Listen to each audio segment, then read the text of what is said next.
बहुत बहुत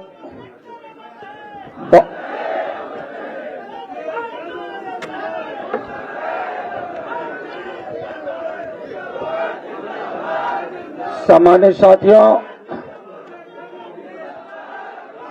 बहुत बहुत धन्यवाद।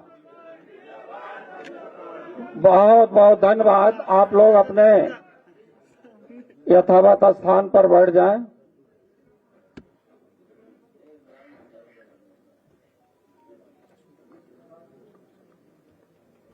सबसे पहले आज बहुत बड़ी संख्या में और अच्छे लोग समाजवादी पार्टी की सदस्यता लेने के लिए समाजवादी पार्टी उत्तर प्रदेश के कार्यालय में आए हैं। मैं सभी लोगों को बहुत बहुत बधाई देता हूं, धन्यवाद देता हूं, स्वागत करता हूं। आज देश के सामने बहुत बड़ा संकट है और उस संकट का सामना करने के लिए समाजवादी पार्टी के राष्ट्रीय अध्यक्ष जी ने उस चुनौती को स्वीकार किया है और उस बड़ी चुनौती को,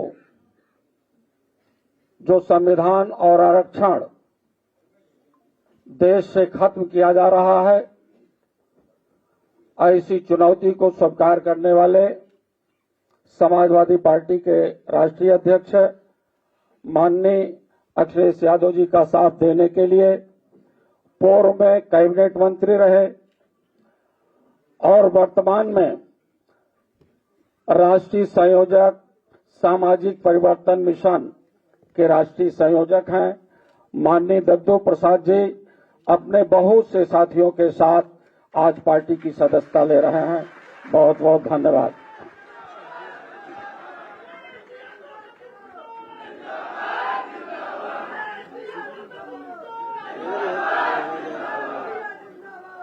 इसके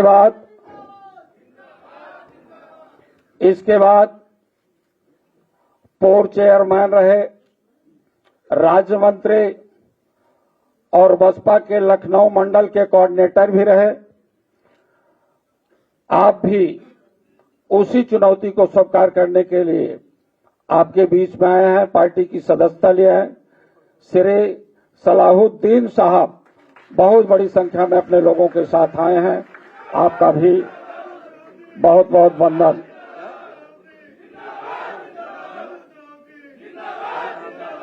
बुलंद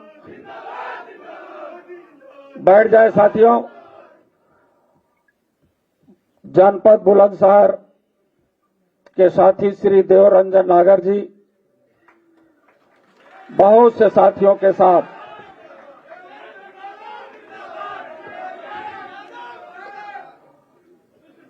श्री जगन्नाथ कुशवाहा जी, इन्होंने बड़ी संख्या में मौर्य समाज के लोगों को ला करके माननीय राष्ट्रीय अध्यक्ष जी के पास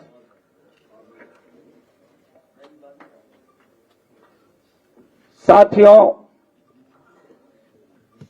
अब माननीय राष्ट्रीय अध्यक्ष जी प्रेस के माध्यम से आप लोगों को कुछ बातें बताने का काम करें।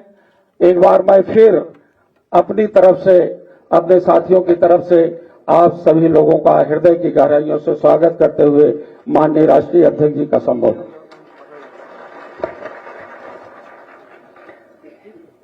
मैं सबसे पहले अपने प्रेस के साथियों का बहुत धन्यवाद देना चाहता हूं। आज बहुत खुशी की बात है कि आज समाजवादी पार्टी में बड़ी संख्या में सभी लोग सदस्यता ले रहे हैं। सबसे पहले पूर्व में बहुत समाज में काम करने वाले, जमीन पर गरीब, मजलूम, बहुजन समाज के लोगों को जोड़ने वाले, समय समय कठिन परिस्थितियों से भी निकलने वाले दद्दू प्रसाद जी, उनका मैं स्वागत करता हूं। समाजवादी पार्टी में आज शामिल होने के लिए मैं उन्हें बधाई देता हूं उनके बड़ी संख्या में साथी जो यहाँ पर मौजूद हैं उनका धन्यवाद देता हूँ। बहुत बड़ी संख्या में जो हॉल के बाहर हैं, जो अंदर नहीं आ पाए हैं, मैं उनको भी बधाई देता हूँ। और दूर दराज जो देख रहे होंगे, सुन रहे होंगे, क्योंकि संभव नहीं था सब लोगों का यहाँ आना, बड़ी संख्या में इनसे जुड़े हुए लोग पूरे प्रदेश में, उन सब का मैं बहुत बहुत धन्यवाद और आभार प्रकट करता हूँ दद्दू प्रसाद जी के माध्यम से। इधर सलाउद्दीन साहब से बहुत बार चर्चा हुई, इनके बहुत साथी सहयोगी समय समय पर हमसे मिले, ये दूसरे दल को मजबूत कर रहे थे। अब समाजवादी आंदोलन को और समाजवादी लड़ाई को आगे बढ़ाने के लिए मैं सलाउद्दीन साहब का और उनके साथ जितने सहयोगी साथी आए उनका बहुत बहुत धन्यवाद और आभार प्रकट करना चाहता हूं।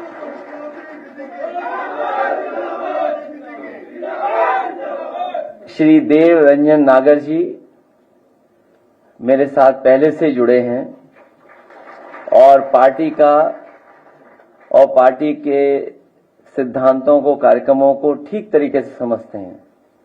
और आज जो राजनीतिक परिस्थितियां हैं और दुनिया में जिस तरह की राजनीति चल रही है, जिस तरीके से टेक्नोलॉजी और तमाम विचारधाराओं का प्रभाव डाला जा रहा है, उन सब चीजों को समझने वाले मुझे खुशी है कि आज देव रंजन नागर जी समाजवादी पार्टी में आकर के हमारी पार्टी को मजबूत बनाने का काम करेंगे।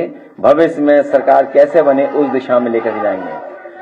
जगन्नाथ कुशवाहा जी पूर्व बसपा संस्थापक हैं, प्रदेश कार्यकारिणी समिति में हैं और उनके साथ बड़ी संख्या में लोग आए, मैं उनका भी बहुत बहुत धन्यवाद देता हूं। ये सभी साथी वो लोग हैं जो पीडीए की लड़ाई को, संविधान को बचाने की लड़ाई को, देश के कानून को बचाने की लड़ाई में, देश की अर्थव्यवस्था को बचाने की लड़ाई में, हमारे किसानों के सम्मान के लिए, जो हमारे दबे कुचले हैं, जो पीड़ित शोषित लोग हैं, जो बहुजन समाज के लोग हैं, उन सबको सम्मान दिलाने के लिए जो बड़े पैमाने पर भारतीय जनता पार्टी बेरोजगारी फैला रही है, महंगाई बढ़ा रही है, हमारे बाजार को खत्म कर रही है, उस लड़ाई में हमारा साथ देने के लिए आए, मैं इन सब का बहुत बहुत धन्यवाद और आभार प्रकट करना चाहता हूं।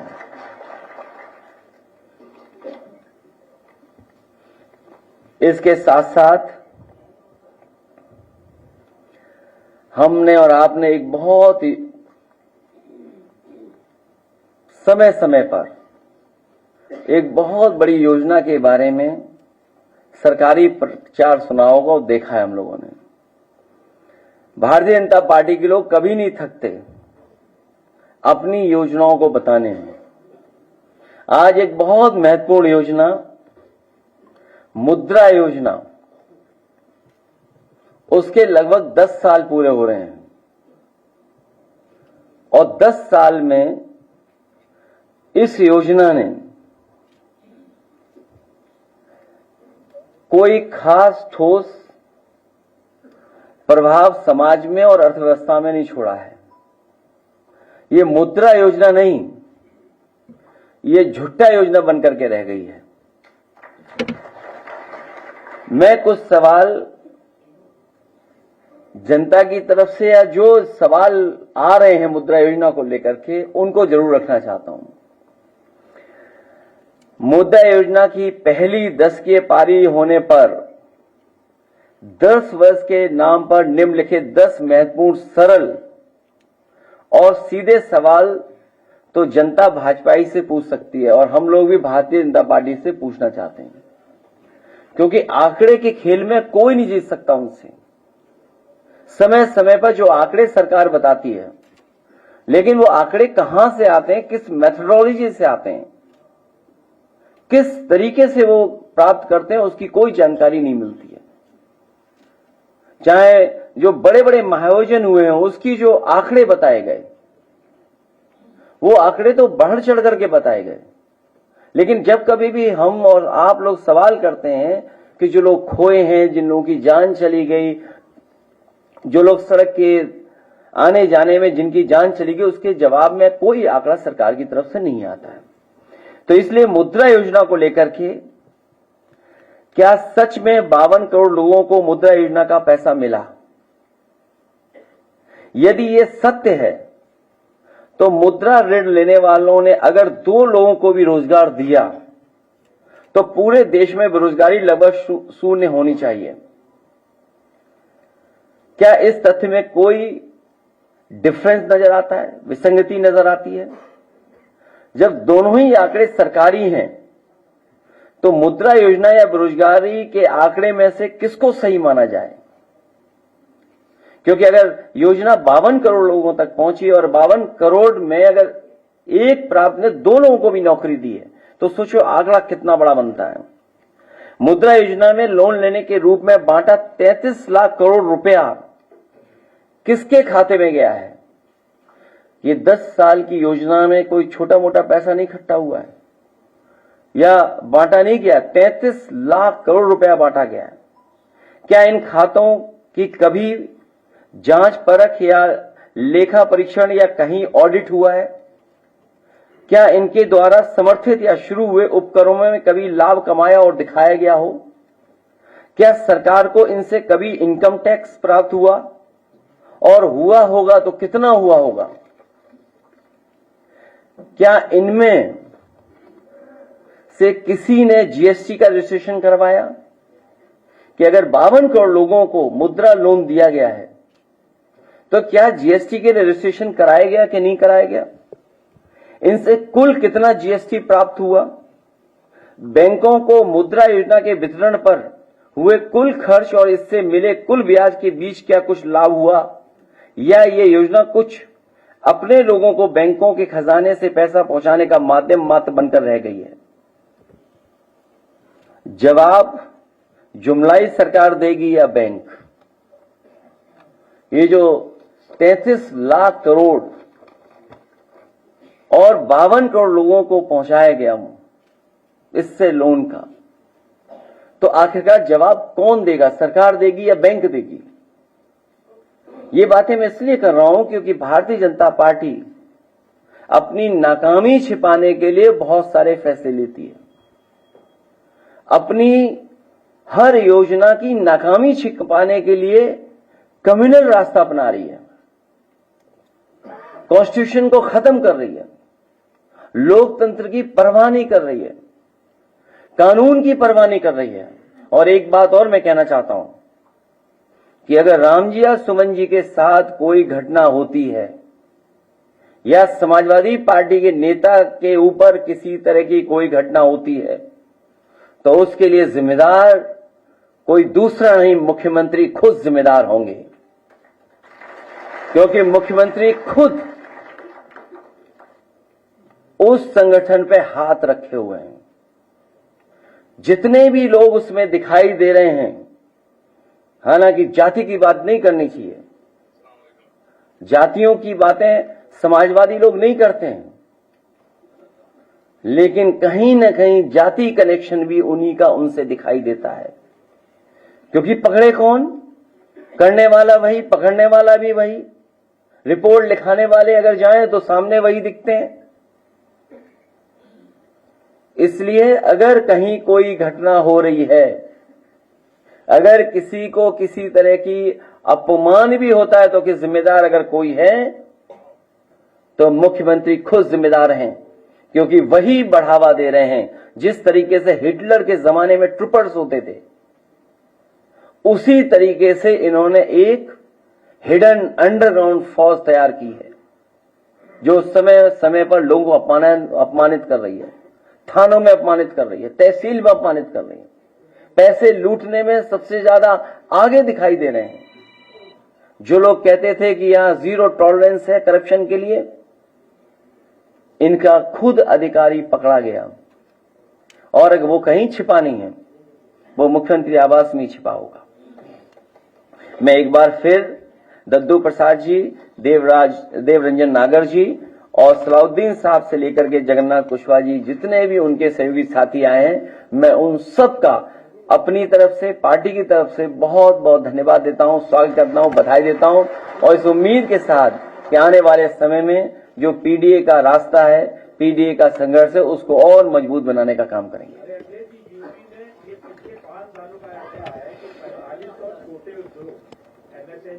बंद हो गए। इससे 45,000 लोगों का जो है बेरोजगार हो रहा है, जबकि ये आंकड़ा इनका सरकारी आंकड़ा है, जबकि ऐसा नहीं है। उत्तर प्रदेश में अभी एक कानपुर की फर्टिलाइजर कंपनी बंद होने की कगार पे उसने कहा कि मैं प्लांट बंद कर दूंगा, और उससे भी काफी लोग जो है बेरोजगार हो रहे हैं।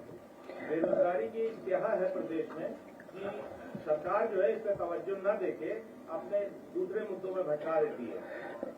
जो आप सवाल पूछ रहे हैं एमएसएमई का, ये मुद्रा लोन भी कहीं न कहीं उन्हीं कारोबारियों के पास पहुंचा होगा। सवाल तो सबसे बड़ा यही है कि अगर 33 लाख करोड़ पूरे देश में और उत्तर प्रदेश में सबसे बड़ा हिस्सा आया होगा, और उत्तर प्रदेश में एमएसएमई सबसे बड़ी संख्या में है, यही हमारी इकोनॉमी को सपोर्ट करती है इंडस्ट्री, और यही सबसे ज्यादा रोजगार और नौकरी देने का काम करती हैं। अगर उसी इंस्टीट्यूशन को ये खत्म कर रहे हैं और इनकी गलत नीतियों के कारण हो रही हैं, तो उसी को छिपाने के लिए कम्युनल रास्ता अपना रहे हैं। और जब से ये अयोध्या हारे हैं तब से ये और कम्युनल होते चले जा रहे हैं। दिल्ली जी खंडे ने अमर्यादित टिप्पणी की है आप पर, क्या कहेंगे? हालांकि अगर वो सुने तो ज्यादा अच्छा लगेगा। अगर हम लोग उनकी टिप्पणियों को सुने, मैं तो कहूंगा कि अगर पूरा वीडियो किसी के पास हो तो थोड़ा समय लगेगा, तब तक वो हम लोग अपलोड कर लें या उसको यूट्यूब से निकाल लें। मैं कहूंगा कि वो जो जहां से अरविंद केजरीवाल जी का शुरू करती हैं वो, क्योंकि ये सुनना जरूरी है। ये कॉन्फिडेंस या इस तरह की भाषा देने के लिए जो कॉन्फिडेंस मिल रहा है वो आखिर कहां से आ रहा है। और मैं आपको बता दूं, हालांकि मेरा आपका कोई संबंध नहीं है, क्योंकि बीजेपी वाले सोचते होंगे कि आपसे मैंने सवाल पूछवाया होगा। हालांकि वो विषय ऐसा नहीं है, लेकिन फिर भी मैं कह सकता हूं, अगर अपोजिशन वाले तालिबान कहें सर, एक अखबार दैनिक जागरण, मैं अपने सभी समाजवादी साथियों से कहूंगा, दैनिक जागरण को पढ़ना बंद कर दें, आप खरीदना बंद कर दें। उनके जितना कारोबार है उससे बिल्कुल अपने आप को जोड़े नहीं, दूर कर लें। तो ये आप इस तरह से बोल रहे हैं क्योंकि अभी सुन लो बेटा, क्योंकि तुम नए हो, और नया मैं इसलिए बोल रहा हूं क्योंकि पत्रकार साथी 8 बजे कोई सो के नहीं उठता। इनको जगाया गया था मेरे घर पहुंचाने के लिए। और एक और व्यक्ति है, अमरोहा का है कि मुरादाबाद का है, पत्रकार साथी जानते होंगे उसका नाम, मैं नाम स्लिप कर रहा हूं, वो दैनिक जागरण, और एक आईएएस अधिकारी अवनीश अवस्थी। मुझे कोई संकोच नहीं है, एक आईएएस अधिकारी अवनीश अवस्थी, उनके इशारे पर, मुख्यमंत्री के इशारे पर, ये जो टर्म आज मुख्यमंत्री यूज कर रही है, जो आप सवाल मेरे से पूछे हो, इस सब ने मिलकर के साजिश रची थी। और ये पीडीए परिवार के लिए कोई नई चीज नहीं है, इनको अपमानित होना ही पड़ता है। कोई ऐसा पीडीए परिवार का यहां बैठा ये नहीं कह सकता है कि समाज में कभी न कभी वो अपमानित न हुआ हो। उन्हें अपमानित होना ही पड़ता है। ये हम लोगों की लंबी लड़ाई है, और एक कोई मनु गड़बड़ आए थे, उन्होंने ये व्यवस्था की जिसकी वजह से हमें आज भी अपमानित होना पड़ रहा है। कोई ये मनु महाराज गड़बड़ कर गए जिसकी वजह से आज भी हम लोगों को अपमानित होना पड़ रहा है। और अगर वीडियो आ गया हो तो जरूर दिखाइए, ये चाल चरित्र और चेहरा भारतीय जनता पार्टी का दिखाई देगा आपको स्क्रीन पर।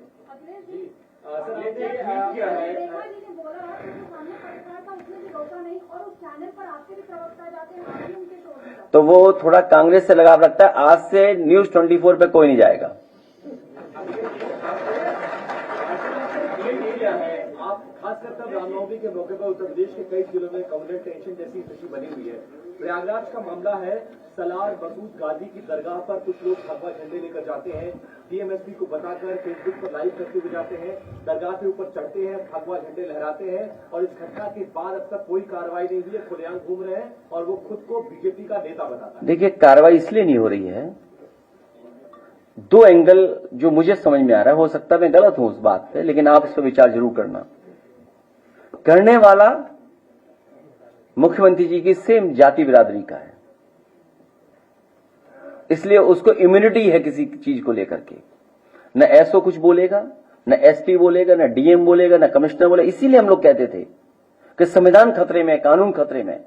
ये बाबा साहब भीमराव अंबेडकर जी का जो संविधान है, ये हमारी ढाल है, हमारी संजीवनी है, हमें सम्मान दिलाता है, उसी को खतरा पैदा कर रहे हैं। सोचिए, कोई कल्पना कर सकता है कि एक डेमोक्रेटिक कंट्री में, कॉन्स्टिट्यूशनल, जहां कॉन्स्टिट्यूशन हो, जहां कानून हो, जहां शपथ ली गई हो, वहां पर कोई झंडा लेकर के इस तरह का व्यवहार कर ले, और फिर पुलिस जो देख करके टांग पे गोली मार देती है। तो सोचिए, बिना मुख्यमंत्री के इशारे पर ये नहीं हो सकता था। ये सब मुख्यमंत्री के इशारे पे, इसलिए क्योंकि अपनी नाकामी उन्हें छिपानी है। और नाकामी क्या है मैं बता दूं आपको। पीडीए, प्रयागराज डेवलपमेंट अथॉरिटी, पिछले 10 साल में प्लॉट जितने भी थे 2-3 लोगों को सब अलॉट कर दिए गए। आप पता करवा लीजिए। मंत्री तो सब ले लिया है। वीडियो आ गया। तो आप, अब हमारे पत्रकार साथी धन्यवाद कि भारतीय जनता पार्टी का चाल चरित्र चेहरा दिखाने के लिए। किसके? नहीं, पीडीए वाले, पीडीए वो है डेवलपमेंट अथॉरिटी है। उसमें सुनने में आया कि अभी मैं जानकारी कर रहा हूं, अभी जानकारी कर रहा हूं कि आखिरकार वो किसको सब दिया जा रहा है। ये सब इसलिए दिया जा रहा है कि उसकी जानकारी किसी को ना हो। भाई, कुंभ में जो लोग चले गए उनकी संख्या क्या है, मर गए, उनको मुआवजा नहीं दे रहे हैं आप। नहीं, ये नहीं दिखाइए, वो दिखाइए जो रियल इंटरव्यू है न्यूज 24 का। अखिलेश जी, आपके माननीय विधायक आर.के. वर्मा जी ने सदन में एक प्रश्न किया था कि दलित, पिछड़े और अल्पसंख्यक के जो शिक्षक है उनसे उत्पीड़न हो रहा है। वहीं डॉक्टर अली अरशद जाफरी का भी उन्होंने जिक्र किया था। प्रोफेसर आलोक कुमार राय जो कि लखनऊ विश्वविद्यालय के कुलपति हैं, अब उन्होंने उन पर जो है जांच बैठा दी है। इस पर आपकी पार्टी का क्या एक्शन है? और लगातार अन्याय के खिलाफ लड़ते रहेगी समाजवादी पार्टी। शिक्षकों को जो है अन्याय के खिलाफ समाजवादी पार्टी लड़ती रहेगी।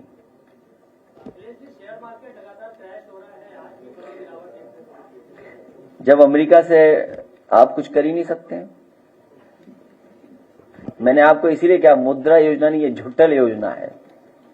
और फिर इकोनॉमी बचाने का काम होना चाहिए। जो इकोनॉमी गिर रही है और अब संभलने वाली नहीं है, इसलिए नहीं संभलेगी कि जब अमेरिका जैसा देश आप पे इस तरह की पाबंदियां लगा रहा है और आपने मैन्युफैक्चरिंग सेक्टर के लिए कुछ नहीं किया, कुछ लोगों को लाभ पहुंचाया होगा। जब आप इन्वेस्टमेंट में ही पैसा ले रहे हो, इन्वेस्टमेंट कैसे आएगा? तो आपकी इकोनॉमी कहां है? आपको अपनी इकोनॉमी बेहतर करने के लिए अमेरिका से कुछ सीखना पड़ेगा। आपको भी चीन पर पाबंदियां लगानी पड़ेंगी। क्या सरकार पाबंदियां लगाएगी?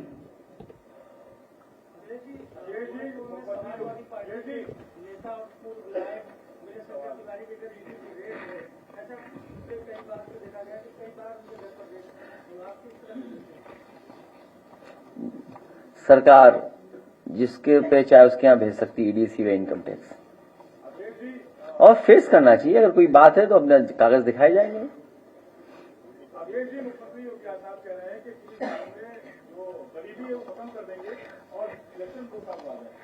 2 साल में भारतीय जनता पार्टी चली जाएगी, फिर गरीबी हटने का काम शुरू हो जाएगा। उससे आप ये कभी क्यों नहीं पूछते? जैसे हमारे पत्रकार साथियों 46 में 56 मुख्यमंत्री हैं, वो उनसे ये तो पूछो कि जीरो पॉवर्टी क्या है, कि केवल अधिकारियों ने बता दिया या ये इकोनॉमिस्टों ने बता दिया कि ये जीरो पॉवर्टी की लाइन है, इस पे आप बोलिए और इससे जीरो पॉवर्टी हो जाएगी। कैसे जीरो पॉवर्टी है? और वो सरकार पॉवर्टी खत्म करना चाहती है जो अभी तक ये न बता पा रही हो कि जिन लोगों को राशन दिया जा रहा है, जिन लोगों को राशन दिया है उनकी पर कैपिटा इनकम क्या है।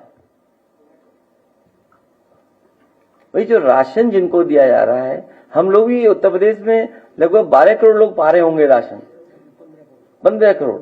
अगर 15 करोड़ पा रहे हैं तो इन 15 करोड़ लोगों का पर कैपिटा इनकम क्या है? तो जीरो पॉवर्टी तो तब हम डिस्कस करेंगे। केवल कह देना कि हम गरीबी हटा देंगे 2 साल में, अरे 2 साल में तो अभी चले जाओगे आप खुद ही। जो सरकार किसानों के लिए कुछ न कर पा रही हो, पैदावार की सही कीमत न दे पा रही हो, नौकरी रोजगार न दे पा रही हो, महंगाई पे कोई नियंत्रण न हो, मुनाफा कमाने दे रहे हो, जीरो टॉलरेंस, सोचो लॉ एंड ऑर्डर पे क्या है। सीधी लोग सरकार को गोली मार रहे हैं, जो हत्या हो रही है, चाहे देवरिया हो, गोरखपुर हो। आप आप खुद देखिए, रिकॉर्ड उठा करके देखिए, जब मुख्यमंत्री जी उत्तर प्रदेश से, राजधानी से गोरखपुर जाते हैं और गोरखपुर से लौट के आते हैं, तुरंत हत्या हो जाती है आसपास वहां। कोई विजिट ऐसी नहीं बची होगी जिसमें मुख्यमंत्री खुद गोरखपुर गए हो और हत्या न हुई हो वहां। कब लौटे बताओ, और कब हुई हत्या बताओ, और परसों ही लौटे होंगे। नहीं, जब लौटे तुरंत हत्या हो जाती वहां। ये पूरा उत्तर प्रदेश गोरखपुर रूल कर रहा है, आप जानकारी करिएगा, पूरा उत्तर प्रदेश गोरखपुर के लोग रूल कर रहे हैं। जो गोरखपुर में रहा होगा, सिपाही भी, चौकी भी, वो भी। अब देखो, भारत समाचार दिखाई दे रहा हमें, तुम्हारे पत्रकार के साथ कुछ व्यवहार खराब हुआ, सुना हमने है? भारत समाचार, तुम्हारे किसी पत्रकार के साथ व्यवहार खराब हुआ किसी जिले में? हाँ हुआ, देखिए, अपनी ही खबर इनको नहीं पता।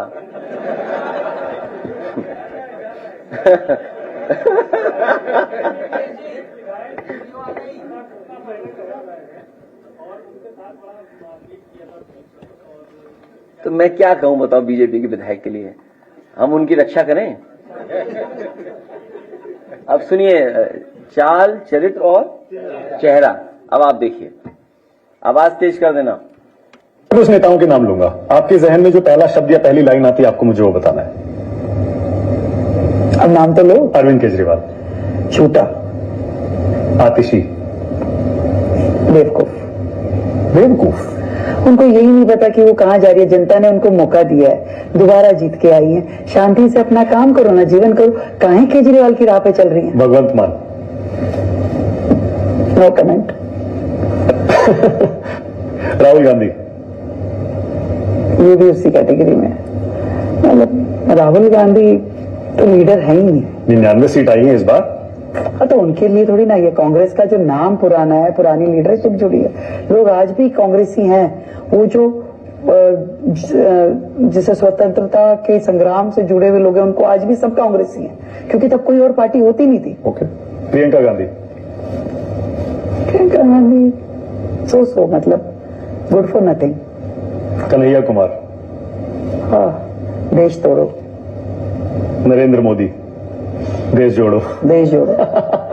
अमित शाह। गजब है, गजब शानदार। ऐसे नेता जो डेयरिंग है, बिल्कुल जो कर पाने की, जिसके अंदर सारी हदें पार करके भी सच के साथ खड़े रहने की ताकत है। दोनों में ज्यादा कड़क कौन है, मोदी जी और अमित शाह में?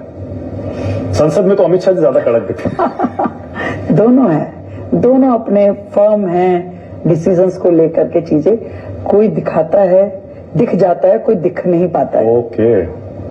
मोहन भागवत। आदरणीय। अखिलेश यादव आए थे दिल्ली में प्रचार करने। टूटी चोर। कपिल मिश्रा आपके मंत्री। ईमानदार, बस कर दो, बस। सच के साथ जूझने की ताकत। अब बाकी आप समझ लो, हमें कुछ नहीं कहना। आप भाई ये बता, हम लोगों का, अगर ये दद्दू प्रसाद जी हैं, ये किसी मंदिर चले जाए तो मंदिर गंगा जल से धोया जाएगा। ये सच है, स्वीकार करो चाहे ना करो। और मैं चला गया था एक मंदिर में, वहां के ब्राह्मण मना कर रहे थे कि मत धो मंदिर, लेकिन भारतीय जनता पार्टी ने पूरा मंदिर धोया गंगा जल से। और हमारे पत्रकार साथी जो जानते होंगे कि मुख्यमंत्री आवास जब खाली हुआ, वहां भी गंगा जल से धोया गया था। तो ये जितने बैठे लोग हैं, अगर ये मंदिर चले जाए तो इन गंगा जल से धोया जाएगा। ये आप लोगों के प्रति नफरत दर्शाती है? मैं कुछ नहीं कहूंगा, मैं कुछ नहीं। नफरत दर्शाती है सरकार की कि पीडीए और विपक्ष के नेताओं से नफरत की जा रही है। नहीं, पीडीए के लोगों को ये परेशानी, ये तकलीफ हमेशा उठानी पड़ती है, इसीलिए हम लोग एकजुट हो रहे हैं। मैंने पिछली बार भी सवाल किया था पत्रकार साथियों से कि मुख्यमंत्री जी कह रहे थे कि 80-20 की लड़ाई है, तो मैं जानना चाहूंगा मैं 20 में हूं कि 80 में हूं? और मैं उन्हें बताना चाहता हूं, दूसरी बात बताना चाहता हूं, अगर ये 80-20 की लड़ाई का गणित उनके पास है तो ये लड़ाई 80-20 की नहीं है, ये लड़ाई 90-10 की है। पीडीए जिंदाबाद, पीडीए जिंदाबाद,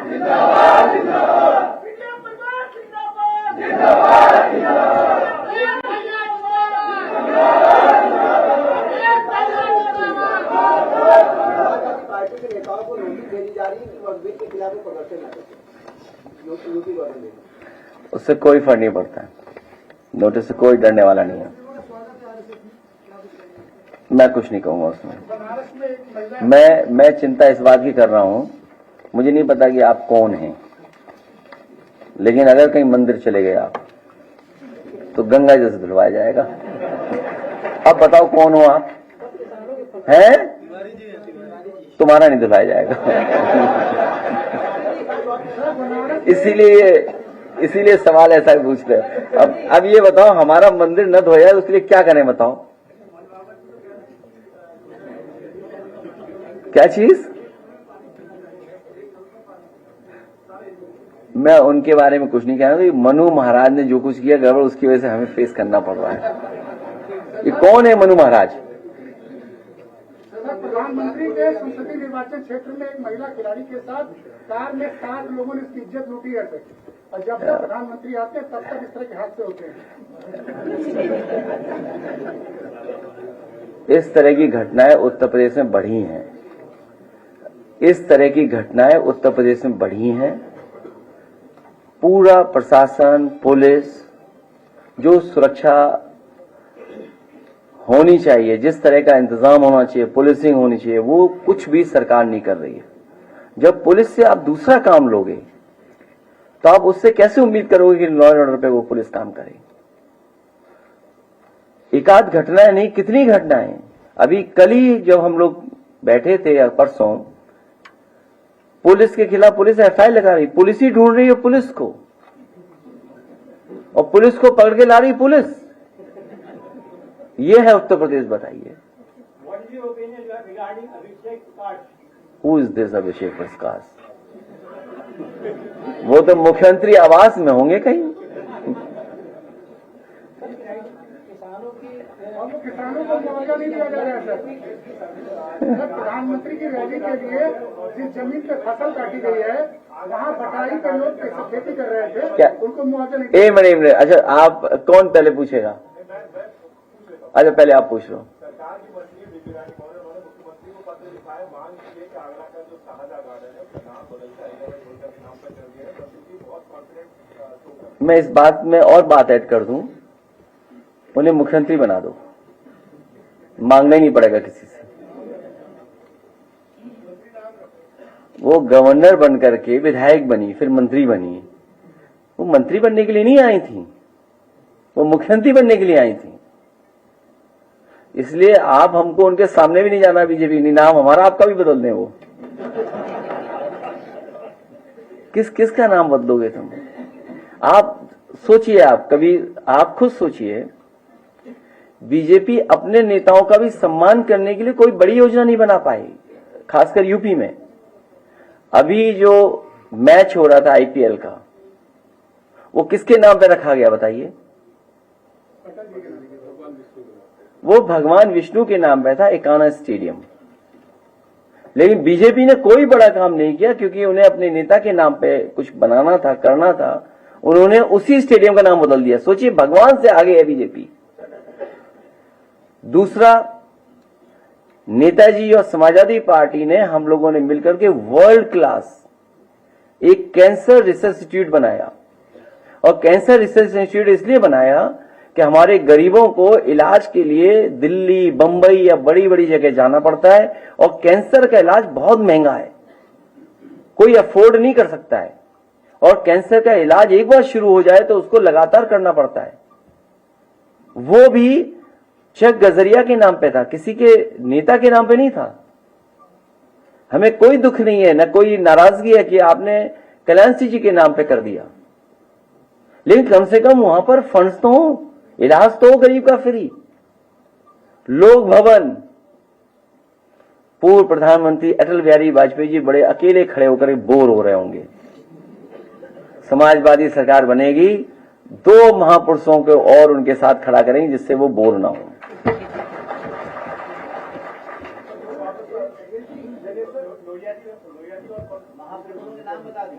वो बता चुके, तो हम ना तुम्हारा निकाल लेना आर्काइव से। ये भी नया आया पत्रकार, बहुत दिनों बाद आया या नया आया? नए आए हो? कितने दिनों से आ रहे हो? वो पहले 2 साल पहले हुआ होगा, 2 साल पहले ये बात हुई होगी। 2 साल पहले नहीं आए होगे।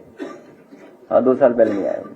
बनारस में जो मुआवजा दिया गया है, जिसके नाम जमीन उसको दिया गया है, लेकिन उस जमीन पे लोग बटाई पर खेती कर रहे थे, उनको मुआवजा नहीं दिया गया है। तो ये एडमिनिस्ट्रेशन को देखना चाहिए। एडमिनिस्ट्रेशन को ये कम से कम ध्यान देना चाहिए कि जो बटाई पे जो लोग लिए उनका नुकसान ना हो, और आय जितनी दोगुनी की बात की उतनी उनको दे पैदावार की पैसा।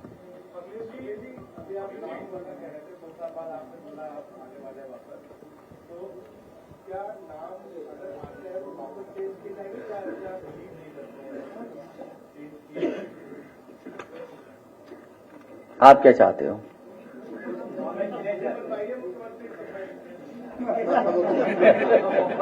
सभासद से शुरू करो,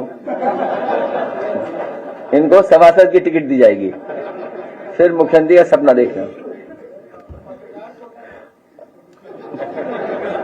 पत्रकार कोटा में मकान है और कुछ चीजें हैं, वो नहीं है। नहीं, नाम हर एक के नहीं बदलने चाहिए। देखिए, एक एम मिल जाइए इसका नाम, लोक भवन पे जरूर अकेले बोर हो रहे हैं, वहां जरूर 2 महापुरुष और आ जाएं, 3 आ जाएं, 4 आ जाएं, क्योंकि समाजवादी पार्टी की सरकार में बना हुआ लोक भवन है और वो जनता का है। लोक भवन कोई हमारा आपका नहीं है। स्टेडियम नए बनाएंगे, हम नए स्टेडियम बनाएंगे, इससे बेहतर नए शहरों में बनाएंगे जहां मैच और जगह भी हो पाए। वो नेताजी के समय से मैंने भी फंड दिया, नेताजी ने फंड दिया, पता नहीं क्यों रोक रखा है इन्होंने। क्योंकि मुख्यमंत्री जी क्रिकेट खेलते हैं तो 3 टप्पे के बाद बैट मारते हैं बॉल पे।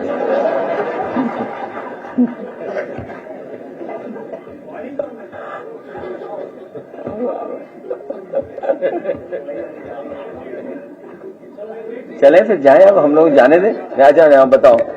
हाँ हाँ, आपने भुवनेश्वर में स्मारक बनवाया है, अभी प्लीज पता नहीं आप गए कि नहीं। वहाँ पर तमाम ऐसी जगहों पर जहाँ एक पेड़ भी लगा है, वहाँ राजनाथ सिंह जी और मुख्यमंत्री जी के नाम पे बड़े बड़े बोर्ड लगे हुए हैं, जबकि आपका नाम एक ही जगह पूरे पार्क में। जो कुछ बनवा रहे हर जगह के बोर्ड लगा है। देखिए, राजनाथ सिंह जी के नाम के अलावा सब नाम हटा दिए जाएंगे। देखिए, इन्हें पेड़ पौधों से कोई शौक नहीं है, सरकार को कोई दिलचस्पी नहीं है। अभी मैं कल या परसों कल इनफैक्ट अंग्रेजी अखबार में अहमदाबाद का जो रिवर फ्रंट बना है उसके 2nd और 3rd फेज का काम शुरू होने जा रहा है, और जो 2nd 3rd फेज का काम शुरू होने जा रहा है वो सिंगापुर की कोई कंसल्टेंट कंपनी है, उसके माध्यम से काम होने जा रहा है और वो अपना काम आगे बढ़ा रहे हैं। लेकिन आपका one of the best river front, मैं आज भी कहता हूं, ये रिवर फ्रंट एग्जाम्पलरी काम है दूसरे स्टेट्स के लिए और दूसरे सरकारें जो काम करना चाहें उनके लिए, जो आपका गोमती रिवर फ्रंट है। और गोमती रिवर फ्रंट उनके अपने रिवर फ्रंट से कई सुंदर है, अच्छा है और एक्टिविटी ज्यादा है। यहां पर जो डिजाइन है उसमें एक्टिविटी ज्यादा है, लेकिन आपका नहीं चल रहा, आपका बंद हो गया। और सुनने में आ रहा है यहां के फुब्बारे चोरी होकर के गोरखपुर में लगा दिए गए हैं। इसकी जांच पड़ताल हमारे पत्रकार साथी जरूर करना कि जो फुब्बारे यहां आए थे वो चोरी करके गोरखपुर पहुंचा दिए गए हैं। और जो नाव की बात है वो प्रयागराज गई है। जो वाटर बस थी जो गोमती के लिए लाई गई थी, गोमती में लाई गई थी, वो वाटर बस थी, तो वो मैंने खुद देखा, वो प्रयागराज में चल रही थी। संजय निषाद ने अमेरिकी टैरिफ नीति पर और जदू प्रसाद के ज्वाइन करने पर प्रतिक्रिया दी है, दोनों बोला है कहना है दूसरी बात के लिए कि नेताओं के आने से वोट बैंक साथ नहीं आता। क्या?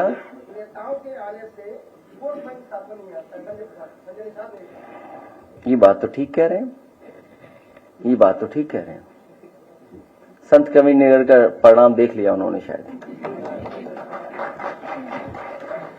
संत कबीरनगर का परिणाम। और कभी कभी जहां से बनाए गए होते हैं उनके लिए आरोप नहीं लगाना चाहिए। एमपी समाजवादियों ने बनाया था, कंफ्यूजन ना हो उनको। अब वो बीजेपी नहीं छोड़ सकते हैं। बीजेपी ऐसी पार्टी है, एक बार पकड़ लेती है फिर बीजेपी नहीं छोड़ सकती। आपको अपना सिद्धांत, कार्यक्रम, योजनाएं छोड़नी पड़ेंगी। बीजेपी नहीं छोड़ सकते आप आरक्षण वाली लड़ाई छोड़ दोगे, सम्मान वाली लड़ाई छोड़ दोगे, गंगा जल से नहाने वाली लड़ाई छोड़ दोगे।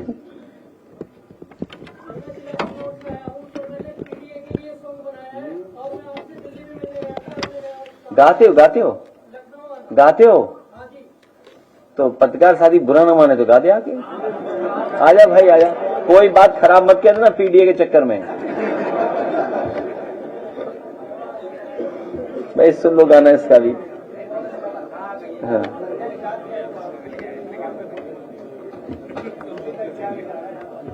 मैंने आपसे कहा बीजेपी ऐसा जकड़ लेती है कि अपना आरक्षण आंदोलन, आओ बेटा यहाँ माइक पे गा दो। अच्छा गाना, पेन ड्राइव है? अरे तब तो अच्छा, तो क्या गाना है, लाइए पेन ड्राइव। हाँ ये अच्छा आदमी है, दे दो पेन ड्राइव है। क्या चीज?